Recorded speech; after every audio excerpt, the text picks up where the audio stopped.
नमस्कार दोस्तों। आज मेरे साथ हैं मेरे चाचा जी, जो कि एक किसान हैं। तो आज ये कुछ टाइम के लिए इन्होंने वक्त निकाला और हमारे पास आए थे। तो हमने सोचा कि क्यों ना इनका जो खेती का एक्सपीरियंस है वो आप लोगों के साथ बांटा जाए। और ये खेती और किसानी कर रहे हैं बहुत सारे सालों से, तो इनका अनुभव जो है डेफ़िनेटली काफ़ी अच्छा है। और कुछ छोटी सी चर्चा हम इन्हीं के बारे में करना चाहेंगे। हो सकता है इस चर्चा से थोड़ा आपको भी लाभ मिले। तो नमस्कार चाचा जी, आप ये बताइए आपका पूरा नाम क्या है और आप कितने सालों से खेती कर रहे हैं और कौन सी खेती आप सबसे ज़्यादा करते हैं? हमारा नाम प्रेमनाथ चौधरी है और हम 40 साल के लगभग से खेती कर रहे हैं। तो आपकी सबसे ज़्यादा खेती आप किस चीज़ की करते हैं? पहले तो हम मसूर की और गेहूं की करते थे और अलसी और चना और लाही की करते थे। अब हमने जो नई तकनीक से खेती जो आई है टेक्नोलॉजी, तो अब हमको हमारे पानी का साधन बहुत अच्छा बना है। बिल्कुल। तो हम नए तरीके से खेती और अच्छी पेपरमेंट वगैरह ही करते हैं और हम मूंग भी करते हैं और हम नई नई हरी हरी सब्जियां की जो नई नई वैरायटी हैं उनकी हम सब्जी के लिए जो लोगों को जाती है खाने के लिए वो भी पैदा करते हैं। उसके बाद में हम फिर पिसिए भी कर लेते हैं उसमें कोई गेहूँ वगैरह, और हम मूंग भी करते हैं उसमें, कोई पेपरमेंट भी कर लेते हैं, इसलिए ठीक। वो दोहरी फसल हो जाती है। तो जैसे आपने बताया कि आप 40 साल से आप खेती कर रहे हैं, तो ये तो काफ़ी पुराना टाइम हो गया। तो अब आप ये बताइए कि आपको क्या लगता है कि पुरानी खेती और नई खेती के अंदर जो है वो अंतर कितना ज़्यादा आ चुका है? पुरानी की खेती जो होती थी वो बैलों से जुताई बखराई होती थी, तो इतनी अच्छी गहरी जुताई बखराई नहीं हो पाती थी, इसलिए बैलों की जानों के निर्भर रहती थी। बिल की जितनी दम होती थी उतनी ही तो हम उसकी गहराई से जुताई। जिसमें टेक्नोलॉजी में जो ट्रैक्टर वगैरह आए तो उनमें पावर ज़्यादा है, तो हम पावर से उनको ज़मीन को पलट देते हैं, अच्छी उखाड़ देते हैं, तो उनमें उर्वरा शक्ति ज़्यादा पैदा होती है। पानी की बरसात होती है तो ज़मीन एक फूल जाती है, ज़मीन फूल जाती है तो उसको गहराई तक वो पानी चलता रहता है, वर्षा होती रहती है, तो उस ज़मीन की नमी आखिर तक टक्कर मारती है, तो ज़मीन बहुत अच्छी बन जाती है, तो उससे फसल को बहुत ताकत मिलती है, तो फसल का उत्पादन बहुत अच्छा होता है। बिल्कुल। तो कुल मिला के बात यह है कि देखिए मौसम जो 40 साल पहले था वो मौसम चेंज हो चुका है। हाँ, हो चुका है। पहले जो खेतियाँ जो हाथ से जो मैनुअल वर्क ज़्यादा था, अब मशीनीकरण जो हो गया है खेती का बहुत ज़्यादा हो चुका है करके। और मौसम में भी जो परिवर्तन है वो बहुत ही ज़्यादा आया है। तो आज के किसानों को आपको क्या लगता है कि मतलब क्या समस्या, मंडी का जो दाम रहता है करके उससे कोई समस्याएं आती हैं करके कि मंडी का दाम कभी कुछ रहता है कभी कुछ रहता है? हाँ, तो जो पहले हमें जानकारी नहीं होती थी तो हम अपना इस तरह से गाँव में बेच लेते थे। जब हमको जानकारी हो लगी तो हमको पता चलता है कि लेवी पे अगर गल्ला आप ले जाएं तो बहुत अच्छे उचित रेट से हैं। जो गवर्नमेंट की जो लेवी का जो रेट लग के आए, तो हम अपनी लाइन में लगा करके सब किसान लोग इकट्ठे हो जाते हैं क्षेत्र से, तो फिर बाद में हमको 8 दिन में भी वापसी कर दें चेक सिस्टम से, तो हमें ज़्यादा लाभ मिलता है। तो आप ये कह रहे हैं कि जो मतलब कुल मिला के जो चुनौतियाँ सबसे बड़ी ये आ गई हैं कि जो मंडी का जो दाम है वो जो रेट है वो कांस्टेंट नहीं रहता है। जैसे कि जो हमारा जो किसान है, जो नए भाई लोग भी उतर रहे हैं किसानी के अंदर, तो उनके साथ ये हो गया है कि वो पिछले साल जैसे उन्होंने देखा कि प्याज का रेट काफ़ी अच्छा था, 12, 13, 15 पे बिक गई, तो वो सोच के उन्होंने इस साल भी उन्होंने कर दिया। लेकिन मंडी का जो रेट है वो तो कांस्टेंट रहता नहीं है। तो ये एक प्रकार से अब एक बड़ी चुनौती है, क्योंकि आपने कुछ सोच के एक रेट देख के आपने चालू किया मामला कि आप इस रेट में आप करेंगे, लेकिन कहने का मतलब उस रेट पे तो फिर मामला रहा नहीं करके, है ना? उस माइनस में चले गए हम। अच्छा अच्छा। जैसे हमने सोचा है कि पिछली वर्ष जो पिछले टाइम निकल गया उसमें प्याज की रही थी हमने, तो प्याज के हमें बहुत अच्छे रेट मिले थे, तो हमें बहुत अच्छा उत्पादन भी हुआ और हमको उचित रेट मंडी के मिले। इस साल हमने उसी के धोखे में हमने फिर खेती शुरू कर दी, तो प्याज का रेट बहुत गिर गया है, तो हम बहुत माइनस में चले गए, हमें बहुत घाटा हुआ है। अच्छा, और जो नई टेक्नोलॉजी आ गई है यहाँ पे पहले और अब में, मतलब क्या आपको लगता है उसका आप कितना लाभ उठा पाते हैं? नई टेक्नोलॉजी आ गई है हमारे पास, तो हम उसी को जो हम देखते हैं और हमें यूट्यूब पे जो मिलती है कि हमें नए सिस्टम से खेती करना चाहिए, तो अब आगे चल कर के हम वो नई खेती तरीके से करेंगे तो हमें और अच्छा लाभ होगा। अभी जितनी हमको जानकारी है उतनी बात हिसाब से हम करते हैं, लेकिन अभी वो और अच्छी नई नई तकनीक आ रही है, तो अभी वो हमारे तक नहीं आ पाई है। जो और लोग किसान लोग जो ज़्यादा विकसित हैं और ज़्यादा वो फार्मों पे से संपर्क करते हैं। किसान कृषक लोग जो है कृषि के लोगों से जाते हैं। कीटनाशक दवाओं के बारे में मेरे को बहुत ज़्यादा जानकारी है, तो वो लोग अपनी फसल बचा लेते हैं। हमें इतनी जानकारी नहीं होती तो हमारी नष्ट भी हो जाती है, तो हमको जितना ज़्यादा उत्पादन मिलना है उतना ही मिल पाता है। लेकिन अब उन लोगों की हमको देखने से और सुनने से पता चलता है, तो हम अब उसी तकनीक से खेती करेंगे। तो मतलब आप मोबाइल का यूज़ भी काफ़ी ज़्यादा इस चीज़ में करते हैं। मंडी का जो दाम होता है करके जो रेट होता है, पहले आपको मंडी जाना पड़ता था, अब आजकल आप जो रेट्स अब है घर ही आपको पता मोबाइल चलता पे ही आपको पता लग जाता है। ये तो बहुत अच्छी बात है करके। तो आप नौजवानों को जो नए लोग जो खेती में आना चाहते हैं, उसको आप क्या सलाह देना चाहेंगे? हम सलाह यह करना चाहते थे कि आप जो दूर दरार आप जो है सिटियों में जाते हैं गांव से भाग करके, तो वहाँ इतना अच्छा नहीं है। वो अपने दूसरे तरीके से काम करना पड़ेगा। ऑफिसर लोग या बिजनेसमैन अपनी फैक्ट्रियों में एडजस्ट करेंगे तो वो नहीं। आप अपने गांव से देहात से गांव से जा रहे हैं तो उधर ना जा कर के अपनी खेती अच्छी करेंगे, तो खेती में हम लोग किसान भी हमको उत्पादन अच्छा मिलेगा और आपको भी मजदूरी बहुत अच्छी मिलेगी। और आप गांव में रहेंगे तो गांव में विकास करेंगे तो आपकी उन्नति होगी, तरक्की होगी, आपके बच्चे भी अच्छे स्कूलों में पढ़ने जाएंगे। अब आप ज़मीन में उत्पादन अच्छा करेंगे तब। अच्छा अच्छा। तो मुझे भी ये लगता है कि जैसे सबसे बड़ी सीख तो हमको यही देनी चाहिए करके कि है ना, अपनी मातृभूमि से जुड़ के रहिए।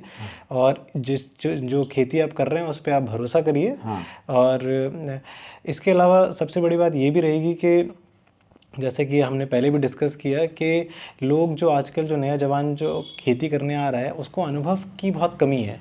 वो हम लोग देंगे अनुभव। तो बिल्कुल। तो आप जैसे आपको लगता है ये चीज़ कि अगर आप उसको 2-3 साल उनको ज़्यादा बड़ा पैसा नहीं लगाना चाहिए, उनको थोड़ा थोड़ा धीरे धीरे करके उनको चलना चाहिए करके, क्योंकि अगर शुरुआत में ज़्यादा पैसा लगा देंगे तो उनको नुकसान का चांसेस, क्योंकि उनको आइडिया नहीं है। वो रेट, आज का जवान रेट देख के खेती करता है, इस साल रेट है, अगले साल आपका रेट गायब हो गया। तो हम अपने तरीके से जो नए नए लोग जुड़ना चाहते हैं खेती से, तो हम अपनी कम लागत में और हम अच्छा पैदा करना चाहते हैं कि हमें इन लोगों को सिखाएं और हमको उत्पादन अच्छा मिले। फिर हम धीमे धीमे और अच्छी बनाएंगे जिससे इनका मन लग जाएगा और आगे अच्छी खेती करने में ये अपना रुचि रखेंगे। अच्छा, आपको क्या लग रहा है कि आजकल के जो नए लोग हैं वो खेती करने में सबसे बड़ी गलती जो है वो क्या कर रहे हैं? सबसे गलती तो वो ये करते हैं कि उनको अनुभव नहीं है। प्रॉफिट देख के थोड़ा ज़्यादा बोते हैं। हाँ, उनको अनुभव नहीं है।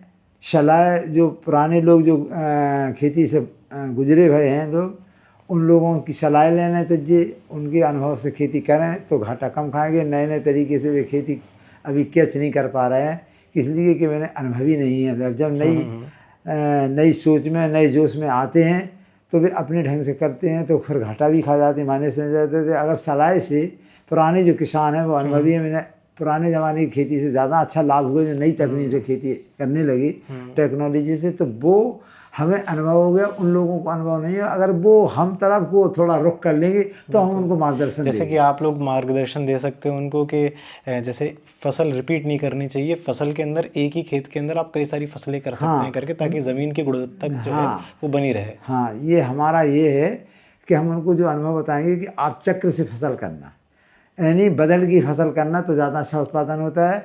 एक ही चीज़ 4-4 5 बार नहीं बहना चाहिए। हमको इस साल अगर हमने मटर कर दी तो अगली साल हमको चना कर देना चाहिए और हमको गेहूं कर देना चाहिए। अगर जो खरीफ और रबी की फसल में अंतर होता है तो हमको चक्र से खेती करते हैं तो हमें ज़्यादा लाभ मिलता है। एक ही बीज नहीं बहना चाहिए ज़मीन में, अलग अलग बहना चाहिए, अलग अलग साल हर प्रति साल। और ज़मीन को अगर हमारी उत्पादन नहीं बना तो उसकी ज़मीन की जांच भी करवाना चाहिए। ये हमारा मतलब जो है कि हमने अनुभव किया है कि हम जैसे हम पुराने टाइप से खेती करते थे, अब नई टेक्नोलॉजी नई तकनीक आई है तो एग्रो वाले बीज जो प्रोग्राम में जो डंकल वाले बीज आए, नए नए बीज आते हैं तो उनका उत्पादन बहुत अच्छा है, जिसमें उनमें अंकुर शक्ति बहुत अच्छी होती है। अच्छा। तो वो नए अनुभवी लड़के आते हैं तो वो एकदम अपनी खेती करते हैं तो वो घाटा खा जाते हैं। तो बिन्ने हम लोगों से सलाह नहीं ली है कम लागत में और अच्छा उत्पादन मिले। तो वो हम लोगों को अनुभव है, इसमें हम उनको फिर बताते हैं कि आप हमसे सलाह ले तो आपको ज़्यादा लाभ होगा, थोड़ी लागत में और ज़्यादा पैदावार। अच्छा, मैंने ये भी सुना है कि पहले जो था जैसे एक एक फसल जो है वो पूरा पूरा साल चलानी पड़ती थी, अब कुछ ऐसी फसलें आ गई हैं कि कहने का मतलब कुछ महीने के अंदर ही फसल हाँ, रेडी हो जाती है पहले ऐसा? हम एक साल में एक ही फसल करते थे गेहूं की। अब हमको जो नई टेक्नोलॉजी नई तकनीक आई है तो हम एक साल में 3-4 फसलें करते हैं। अच्छा अच्छा। हाँ, हम सब्जी भी उगाते हैं और हम जो है गेहूं भी कर लेते हैं। गेहूं करते हैं तो समय कम रहता है, वो बदलती नहीं है। अगर हम हरी मटर की सब्जी के करते हैं तो हमने मटर बह दी, तो मटर तोड़ने के बाद में जब निकल जाती है, मटर खाने के लिए शहरों में चली जाती है, तो फलियाँ जो टूटती है सब्जी वाली, तो वो हम उसको निकाल देते हैं। फिर उसको हम बढ़िया बना करके खेत भर में दूसरी फसल करते हैं। तो वहाँ में हम करते हैं गेहूँ।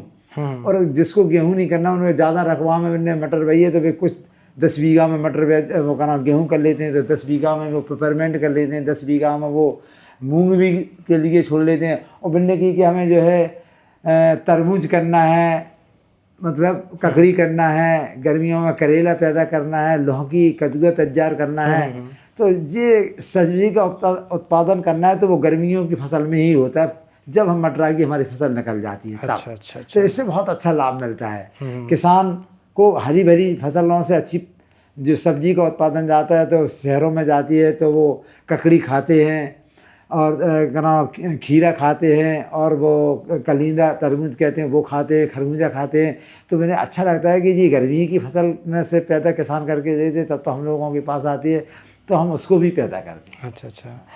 अच्छा, आपके खेती के सफ़र में इतने सारे साल हो चुके हैं, तो ऐसा कोई किस्सा जैसे खेती करते टाइम आंधी पानी बहुत सारी कुछ अजीब सा किस्सा आपको आपको याद हो तो बताइए। हाँ, हमारी फसल गेहूं की थी, तो हमने उसको कटवा करके और हमने ज़मीन में डाल दी। तो हमने उसके पूरा बांध के लाया और एकदम तूफान आ गया, तो हमारी तोड़ मड़ोड़ होकर के आंधी से हमारे कुछ खेत के करपा बहुत दूरी तक गिरे, फैल गए, बर्बाद हो गए, तोड़ मोड़ हो गई। तो हम उसमें घाटे में चले गए। जो हमारा थोड़ा बचा है मान, तो नुकसान के बाद में सरकार के रेटों के अनुसार हमें इतना हुआ कि हम घाटा भी खा गए, खेती में ख़राब हो गई, तूफान से पानी गिरो, जो कुछ हमारी बच गई। तो रेट अच्छा मिला तो हमें फिर महसूस नहीं हुई कि हम घाटा खा गए, जो अच्छे रेट में बिको हमारा। बहुत अच्छा। तो आप शहर जाने वाले लोगों से जो बच्चे आजकल जो शहर से गांव मतलब गांव से शहर की तरफ प्रस्थान कर रहे हैं, आप उनको कोई संदेश देना चाहेंगे? हाँ, हम उनसे ये कहते हैं कि शहर की ओर तो जब जाना है, जब आप किसानी का फार्मूला अपनाएंगे, और किसानी में आप मेहनत और आप खून पसीना से पैदा करोगे, सही तरीके से किसानी सही तरीके से खेती करोगे, और तो आपको ज़्यादा उत्पादन होगा, आपको ज़्यादा लाभ मिलेगा, आपका मन खेती में लग जाएगा, तो आप शहरों की ओर नहीं जाना पड़ेगा। तो चलिए चाचा जी, बहुत ही अच्छा लगा आपसे बात करके, और आपका खेती का अनुभव जो है आपने बांटा हमारे साथ, तो हमको बहुत ही अच्छा लगा। और ऐसे ही हम चाहेंगे कि आपकी जो खेती है खूब तरक्की करते रहे, रेट धन्यवाद। बढ़ते रहें करके। और आप लोग हैं तो हम लोग आराम से अपना खाना पीना घर के अंदर करते हैं, हमको एहसास भी नहीं होता है करके कि आप कितने मेहनत से आप काम करते हैं, और उस चीज़ के लिए आपको उतने रेट भी नहीं मिलते हैं। लेकिन यही है दोस्तों हमारे देश का किसान। नमस्कार।